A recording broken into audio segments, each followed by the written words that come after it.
Welcome to Camera Ready and Able, the podcast that explores the intersection of media change and personal growth.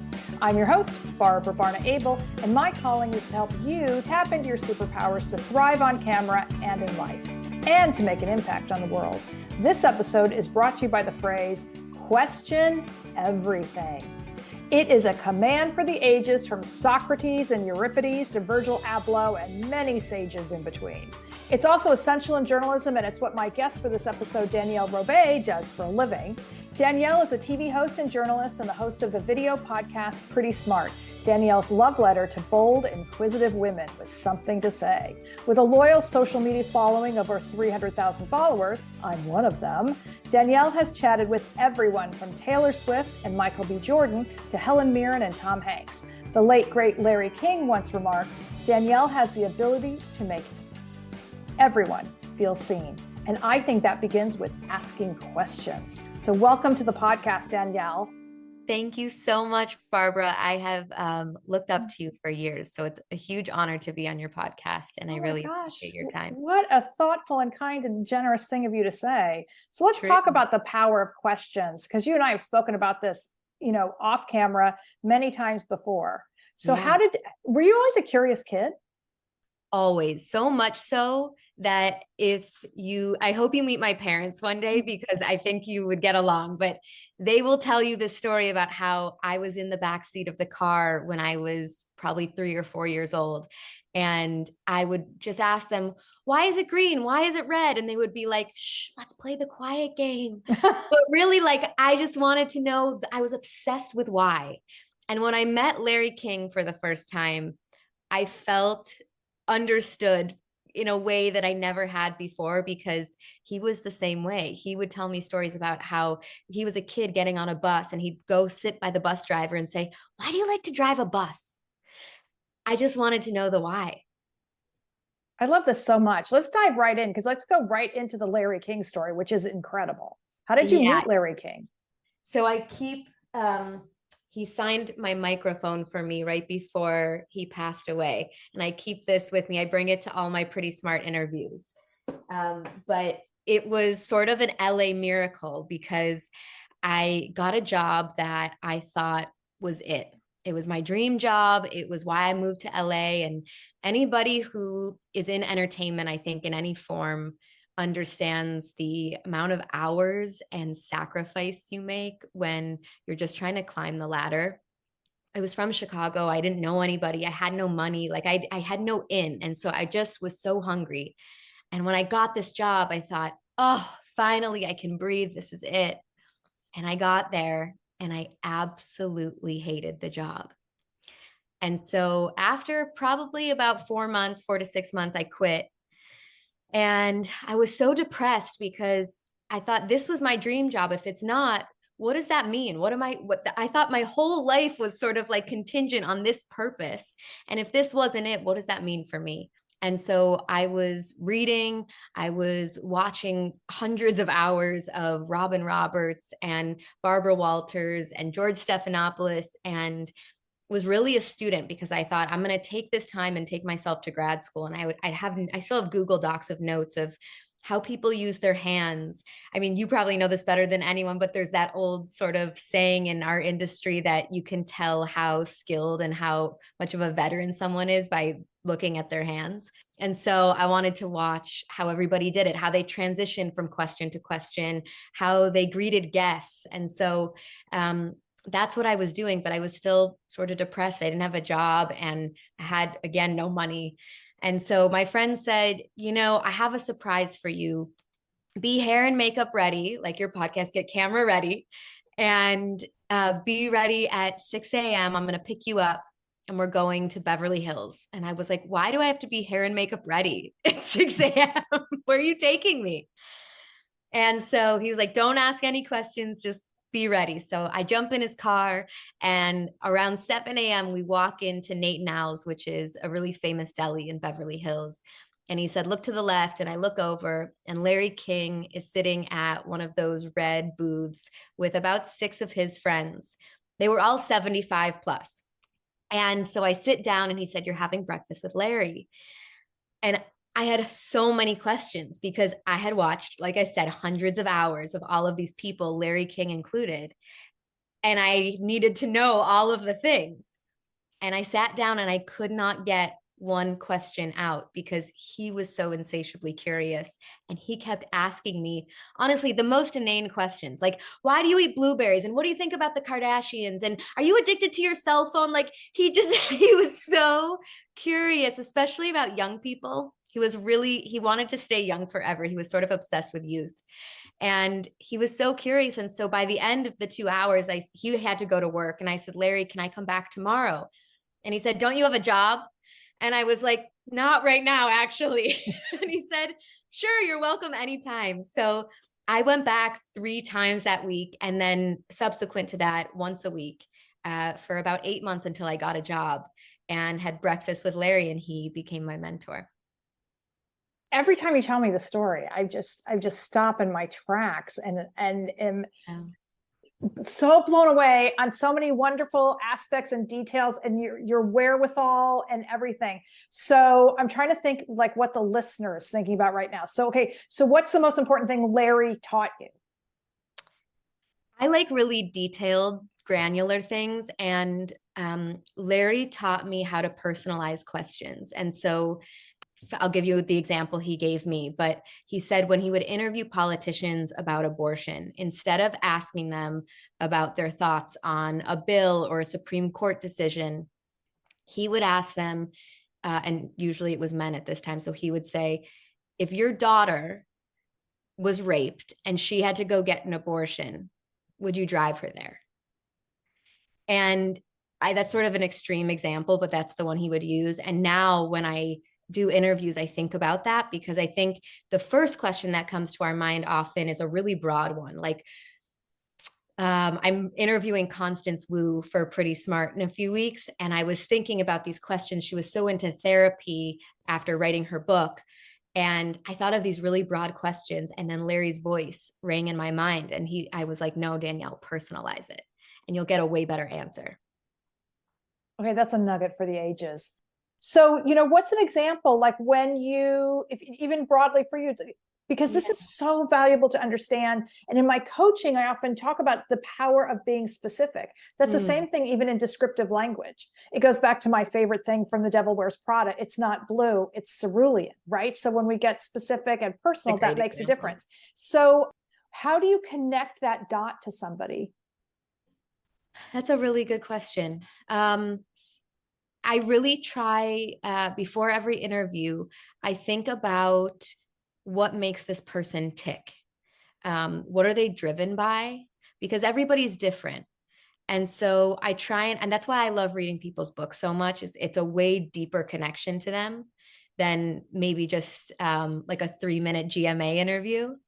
And so if they do have a book, start there. If they don't, I would say start with like a long form YouTube or podcast interview, but try and see if you can feel what makes them tick and then personalize that. Because if you can get into their heart, I think the interview changes drastically. Okay, I want to go way back because there was so much that you said that I want to go back to. So I want to go even you're 4 to 6 months into your dream job, which by the way, I just want to acknowledge for everyone, you left Chicago where you had gotten yourself on the morning show. You're the youngest person ever.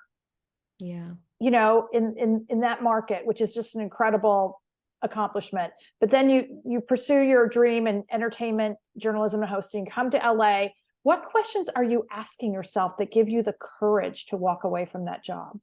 Oh, this is my favorite question ever because I didn't ask myself any questions. So I call this PTA, PSA, excuse me, pre-self-actualization. And this was pre-therapy, pre-question everything. And I was actually during this time where I was unemployed, it was before I moved to Chicago. And I made a list of about 800 questions that I wanted to ask dream interviewees. So I wanted to interview Oprah and Michael Jordan and, all those people.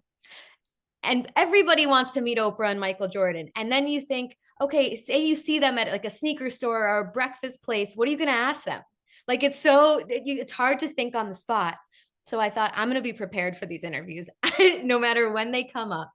And I wrote down a list of 800 questions. And after my breakfast with Larry, I would go and look at these questions and see if I could edit them. And I was looking at them one day and I thought, I never asked myself one question. I ask other people questions for a living. I have never asked myself one, and that's not an exaggeration. And so I thought, if I'm going to be able to ask these people questions, I better be able to answer them myself. And I took about 5 a day. And I'm not a huge journaler, so I would answer them in my mind. But in hindsight, I wish I would have written them down. And I asked myself 5 questions a day. And by the end of all, when I answered the 800 questions, I think it probably took me like 4 or 5 months. I was a different person. I was more confident. I was more self-aware. I felt more magnetic because I was practiced at asking questions. So I had better things to share at dinners, even phone calls with my parents. I felt them more connected to me because I started asking more insightful things about their childhood and what they were driven by and what excites them and their best memories. And I realized that questions are a superpower. A lot of kids, when they grow up, want to be like a pop star or in the NBA. And physically, there's a lot of limitations for a lot of us. Like, I'm 5'1", I'm never going to play professional basketball, no matter how good I am. Everybody has the superpower to ask questions. Like, it's in your mind. If you use my game, it's in your pocket. Everybody has the opportunity to do this. And I've seen it change relationships. I've seen it change career paths. I think it's a game changer. I feel like I should be paying you for this podcast interview. Yeah. I am getting so much out of it. Here's one thing that popped in my head. So I always say curiosity is one of the core requirements to be a good host, journalist, et cetera. And it's often overlooked because to me, it's a hard skill. But I also love that now you take it from like, this is you need to be curious. Asking questions is the action attached to that. And you said, I'm going to master asking questions, which is just incredible. And I want to also acknowledge for anyone listening, because this does come up in other interviews and from people I've coached and worked with, is how important it is to study people who are really, really good at this. And I think that many people starting out and many people pretty far never think to do that. I always feel like there's no need to reinvent the wheel. Look at who's doing it best, who's done it best, and take what they're doing and make it your own. It's like you have your own personality, but I studied the way Barbara Walters prepared for interviews, and I prepare the way she does. Like, there's a whole sort of system, and that's what works for me. But people have been doing this for hundreds of years. Why should we be doing it any differently? Wait, can you give us a little bit of the Barbara Walters way? Oh, yeah. No, I love it. So before I read anything or look at anything, I sit down and I write my initial questions down. I think that's important because once you're in the weeds of people, and what you're going to ask, you have a different set of questions. So it's important to have like the initial questions that the audience would have, knowing absolutely nothing, and then dive into their book, their podcast, study them. I like to say I know people almost better than they know themselves by the time I sit down to interview them. And then I write down another list of questions. Then what she would do is she would order them. So then I put them in an order, and I kind of think of it like a song almost. This is not Barbara. This is just my way of looking at it. And so a song begins slowly, and then it has sort of a crescendo, and then it comes down again. And I try and formulate the interview to follow that sort of sing song. And then Barbara would have a producer look at them, and they would sit together and they would cross questions out, reorder things. And then if she had time, she would wait a day or two and wake up and reorder everything. And she always had them on note cards. So if you watch like her 2020 or her most interesting people, they would be on note cards. And so sometimes during the interview, she would throw one out because you have to basically be completely prepared and then be willing to throw it all away, I think. So good.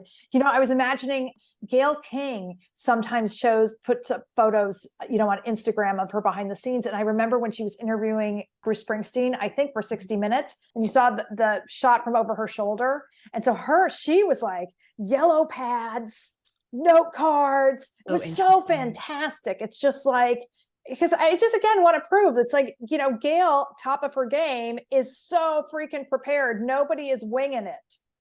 Nobody's winging it. And if they're making it look easy, it's because they've studied so hard and they're really good. So good. Yeah. Wow. Thanks for giving me a place to nerd out on all of this because I love talking about this.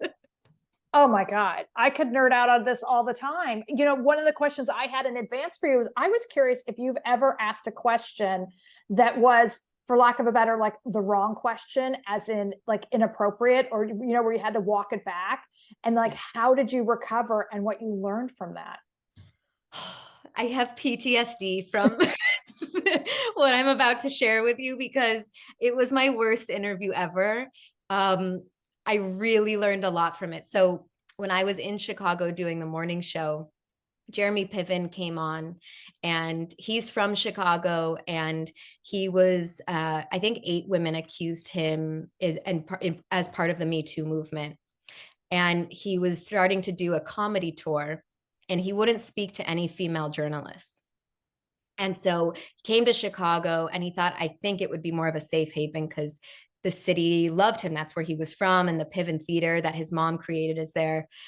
And so he spoke to a few male journalists, and I was going to be the first female journalist that he spoke to. And I had known Jeremy very briefly in LA and had done a few interviews with him for entertainment purposes. And so he knew me. We don't know each other well, but he knew my face. He knew my name. He remembered that I was from Chicago. And uh, the night before, I called every single mentor that I had and said, how would you approach this interview? And every single one, I spoke to 4 different people, and every single one of them would approach it differently. One person said, start with the big question and then go softball. The other person said softball and end with the tough question about Me Too. And they were all from different backgrounds. Some of them were hard news. Some of them, this guy used to work at Extra. So I had all these different perspectives, and I took it all in, and I thought, okay, what am I going to do? And it was live TV. And the executive producer I was working with said, you should start with the hard hitting question, because if you softball him, it looks weird, like you're just leading up to this moment. And I thought, okay, I'm going to go with my executive producer. My gut said not to do that, but I listened to him. And Jeremy was unaware that we were going to be asking anything. He thought we were talking about comedy, which later I realized is also not okay, that people should be prepared to answer questions. And it's sort of gotcha journalism, but I didn't know that at the time. I was very green. So the lights turn on. The floor director is like 3, 2, 1. And I look at Jeremy and I say, Jeremy, it's great to see you. I'm really excited you're here, which I should not have. Why am I saying I'm excited he's here? I should not have said that. And I said, you've always been a straight shooter. 8 women accused you as part of the Me Too movement. We're live. I want to give you an opportunity to respond. What are you thinking? And his eyes darted at me like I thought fire was going to come out of where it was horrible. And he turned it on me. He said, Danielle, you know me. You know my family. I don't know his family. And he said, you know my family. This is not my character. And he denied these allegations. And we moved on to the rest of the interview, which he had not a lot to say. So it was like pulling teeth at that point. The interview's over. He goes screaming out of the studio, screaming in the green room. And I learned a few things. I learned, one, even if you trust your producers, I think you always have to make sure that you are your own producer as well. And so I think I should have had a conversation with him or his PR team prior to the interview so that he knew we were going to talk about it. I would have asked it at the end, not the beginning.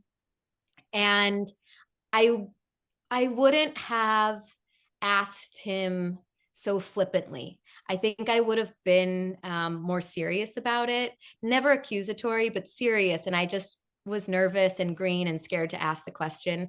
And afterwards, I realized that you should never be scared to ask any question, because that's what the audience is wanting to know. And so you're actually giving people an opportunity to clear things up and get to the point, I think, instead of if you tiptoe around it, it makes your guests look weird too. That was a very long story, but it was fantastic. It was a mess of an interview. Well, I'm so sorry that you experienced it. And yet it's awesome that you experienced it because you learned so much from it. And here you are, and you have an amazing platform. I'm so glad that you just mentioned that about not tiptoeing, because for people who are learning to interview and developing their confidence, that is a scary part. So just always realizing that there are no bad questions, quote unquote. And when you're asking that question, if the person you're speaking to has been media trained well, they will know this is an opportunity for them to share their version of the story. So it's always like, thank you for asking, Danielle, because now I get to talk about it. If you had never asked, everybody still got their opinions out there. So that's— You said that way more eloquently than I did. But yeah, exactly that. And also I think it's a gift to be able to mess up in a smaller forum. I think I would have been really mortified. I always wanted that big job and I always felt ready. And I wasn't ready. You know, imagine I did that on Good Morning America. How embarrassing. I think trust the timing of your life as well. Oh, that's fantastic. Then I also, again, for anybody who's listening, who's new or aspiring in this, why do you not say, I'm so excited you're here? I'm curious to know what you think. My instinct was, I'm excited you're here, felt weird because of the subject matter. We were talking about Me Too and sexual harassment, and I should not have been excited that he was there. It was off, but I got nervous and didn't know what to say. Yeah, no, I totally agree. What you're saying is that it so much comes down to language, so that because you're both doing a job, right? Yes. And so I'm so excited that you're here. It actually undermines your credibility because it implies your fandom. Yeah.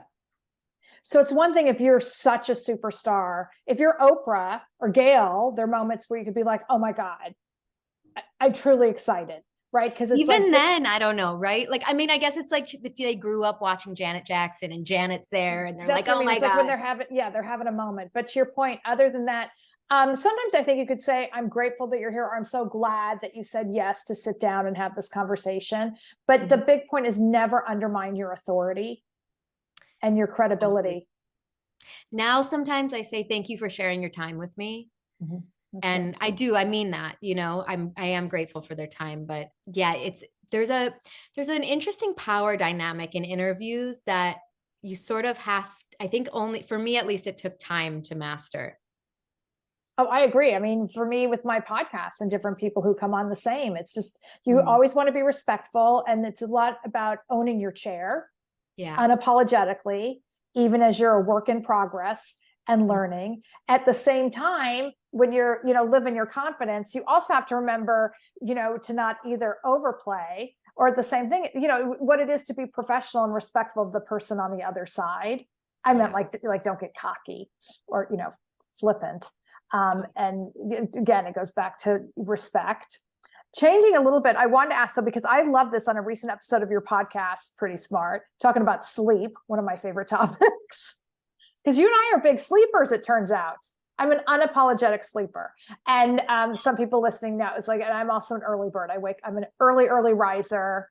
And it's like— What's early? What time do you wake up? 6. That's great. You know what I mean? I get up at 6 and like, I'm not lights out at 10, but I'm in, ritual at 10. I'm reading and, And have you always been your whole life?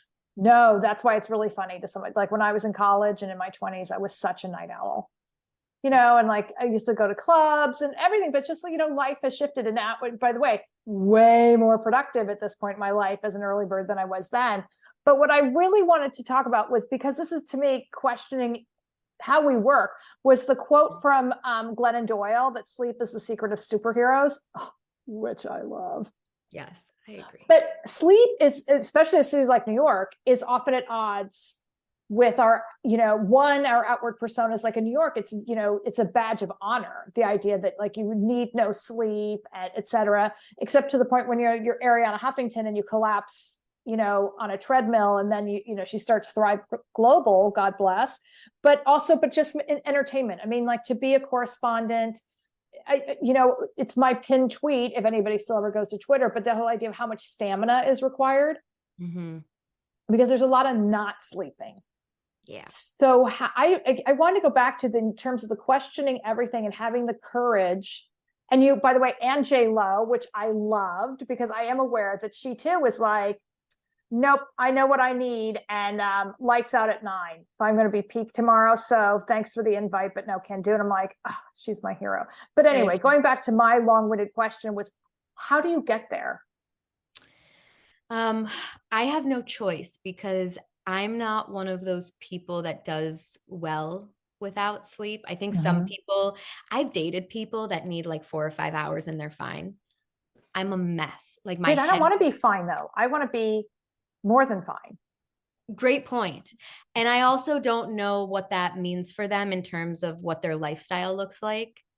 I feel like when you are on camera in particular, but also working in entertainment in any capacity, having your mind work really quickly and not having brain fog and making good decisions, because your decisions are like, they can really impact a lot quickly, is really important. And if I'm not sleeping, I'm not able to think straight. I'm not making great decisions. My workouts get messed up. I start eating sugar that doesn't make me feel good. It's just sort of this terrible cycle. And there are moments where I think you have to push it. It's impossible not to. When I was doing the morning show, I was up at 2:45 every single day, and I did that for almost 2 years. And I knew it was a sacrifice on my body, but to me, it felt worthwhile.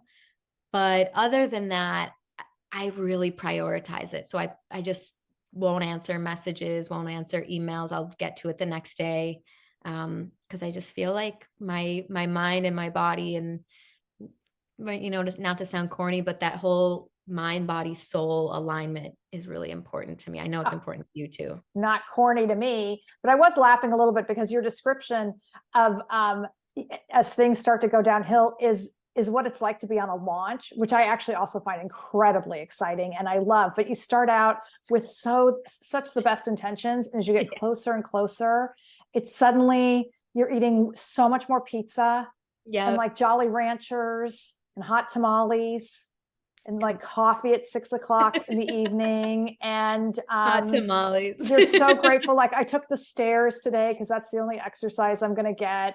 And by the way, I wouldn't trade all that. It's starting to figure out like, how you're going to balance that. But so part of it is also learning to nap, also using meditation as a way to clear your mind. But again, going back to, for anybody listening, the other reason too is that's so important, I think, is that to be on camera and also just to be on the microphone, it's the same thing with podcasting, anything, is you have to be present. And it is hard to be present when you're exhausted. And by the way, if you have a job that requires that you're present, you'll know what I'm talking about, because it's exhausting to be present for an hour, 2 hours. When I think about people, doing QVC who are live for 4 hours, when I think about, Howard Stern live for 4 hours, that truly is a marathon every day, because most of us don't have to be present, and we can like doodle and zone out and not really fully listen. So you can't. So that's one of the reasons why that, sleep, rest, wellness, connection to all this is you've got to be present. And then when you're present, you are actually going to pay attention to the details. You can be a better active listener. You're going to ask better questions, get better responses. And then if you're behind the scenes, you're going to do a way better job at noticing the details. Yeah. It's interesting you mentioned that. I think the questions, when I'm tired, I miss the good follow-ups because I'm not as present. And so, well said. Well, okay. So speaking of questions, I also want to get in that you have the most amazing question everything deck of cards, which by the way, so I'll have a link in the show notes, but the most beautiful white and gold packaging. I mean, it's just stunning and lives on my desk. So I actually just shuffled my question everything deck. So can we play like just kind of a lightning round? Yes, please. Question everything. How do you want to play? Do you want to pick one and we'll both answer? Oh, Thanks. It didn't even occur to me that I would ever answer. Oh, come Okay. on. You're so fun. We have to. Okay, so this is what landed first on my shuffle, and this is a fun one. What expert do you want lessons from? I really have wanted to do Taekwondo or some sort of martial arts. So I really want to learn that in some form. That's super cool. Random, but Okay. I like to do physical challenges every few years. Oh, that's neat. Okay, well, I mean, if we're not naming names, I actually just even want to learn to knit, but I've been thwarted constantly every time I try to get someone to like be my knitting coach, because usually it's I have to go to a knitting class. I'm like, I don't have time. And I'm not gifted enough to figure out how to. I can knit, I can do the knit crochet. I can whatever the term is, I can't get the yarn on the needles by watching a video. It's really sad and embarrassing. But the other thing I want is good knife skills. Interesting, like for cooking? Yes, I feel like such a, lame That's cool. hacker, even though I've got really good knives. So there's a part of me, speaking of Chicago, is I would love to get, Jeremy Allen White as Carmi to be my knife skills coach. He's so cute. We would all like a lesson from Jeremy Allen White.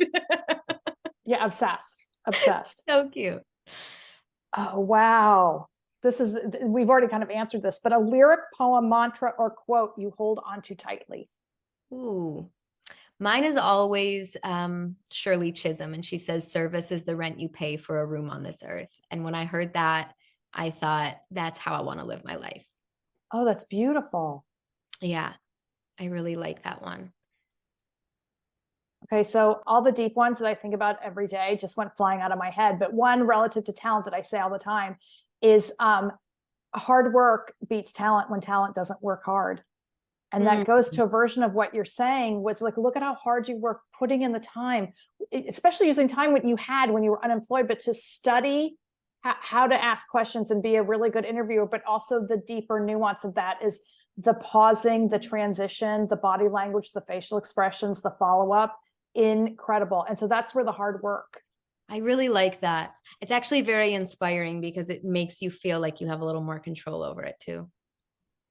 Oh, I love that you said that. And I agree with that. And Matthew Hoffman said on the podcast recently, where he said working harder is working smarter. And I think, and that was his version of exactly what you're talking about, is that not hamster wheel, but really, really strategic and identifying, what do I want to get good at?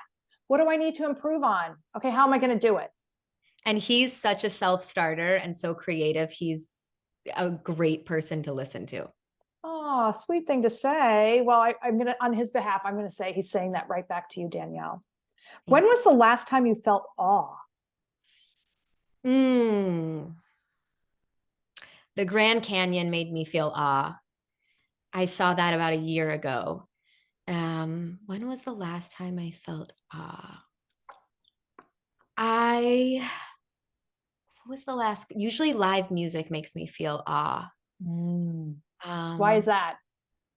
I think I'm just moved by music, but also I look at these people on stage and I'm like, it's such talent. Like it's just breathing for them. You would never want to hear me sing, like just, I can't believe the talent that they have and what it takes it's almost like how parents talk about wearing that kids are sort of like their heart walking around in the world. I think artists and musicians just wear their heart outside of themselves all the time. And that takes so much guts. Oh, I love that. And I'm with you. It's like, aside from my knife skills, it's to be able to sing is the skill I wish I had. What makes you feel awe? Okay, as cheesy as it sounds, walking around where I live in Brooklyn, we get the most spectacular sunsets.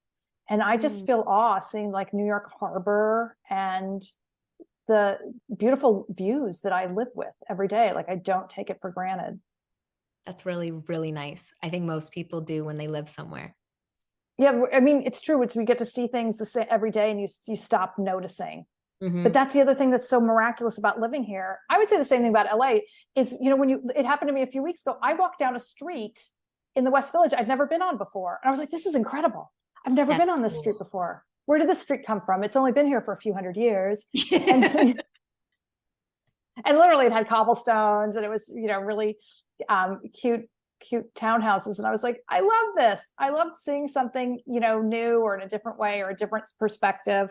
Okay, this is fun. What's your favorite scent? Mm, I this is gonna sound so corny. My first thought was I love my dad's smell. Like Oh, when I hug him, I love how he smells, but that's so corny. So I'm gonna give you, I love like any Santal 26 candle. That mhm. I think that smells really good. How about you? Wait, it's funny you'd say that. I was at the theater not too long ago. This is way too much information for everyone listening, but I actually turned to the woman next to me and said, "I'm sorry, what are you wearing? You smell fantastic." And I think it was Tell Santal. you her honest answer because sometimes Yeah, they don't want to share. no, she wasn't. I think it was Santal 34. Is that a Oh, possible? Is that a, yes, yeah, probably. Le Labo has so many good scents. it was, Oh, it was a Le Labo scent. yeah. And I I was love like, the smell of an oh, old book at a library. That smells really good. you're very sensory. I think so. Actually, sometimes when I'm in New York, I have to go inside because if I'm out on the streets for hours, which I love to do and walk, I'm like, oh, wow, it's a lot of noise. Does that ever happen to you? Yes, I've become a more sensitive person as I've gotten older. And yes, so I'm really, really aware of that. Like I can't do crowds anymore. And there are a lot of street fairs and things here. Or even to go to marches, it's like I have to skirt the edges. Mhm. But kind of to wrap up, I wanted to ask, what questions do you wish people would ask you Like an everyday conversation? in anything? It just popped into my head. You're so good at asking questions. What should we ask you? Thank you. That's so nice. What should we ask? Kind of a lame thing that I just asked you. I mean, you gave me 52 questions, but No. I'm trying to think. while you think about that, tell me something about yourself that sounds made up but is 100% true. Oh, I have a really good one for Oh, this. good. So Chris Brown blocks me on Instagram. And I don't know why. I've never met Chris Brown. I've never interviewed Chris Brown. The only thing I can think of is, well, years ago when I figured out he blocked me, my friend was like, did you date Chris Brown and you didn't tell me? And he's like so mad at you. And I was like, no, but maybe he dated a different Danielle. But I think maybe when I was working in entertainment news, he saw a video of me talking about the Rihanna Chris Brown situation and he got mad because I don't know why he blocks me. But I sort of take it as a feminist badge of honor. I'm going to ask him if I ever meet him. Who's left that you haven't interviewed that you want to interview? Oh, so many. I'm dying to interview Hillary Clinton, Oprah, um, dying to interview Michael Jordan because he doesn't do many interviews. And I'm from Chicago. I'm a big Bulls fan. And there's so many new stars. Like Jeremy Allen White is, I mean, he's been around in Shameless for years, but there's all these sort of like millennial Gen Z artists that I haven't spoken to. I haven't talked to Dua Lipa. I've never spoke to Selena Gomez. There's a ton. And finally, how do you ask? How do I ask what? Oh, so when you want to interview someone, what's your approach to asking? Oh, I'm very specific. I found I do a lot of cold emails and I found luck the more specific I am. So one, I think is don't be afraid of rejection. I get rejected a lot and then I follow up a few months later and sometimes they say yes.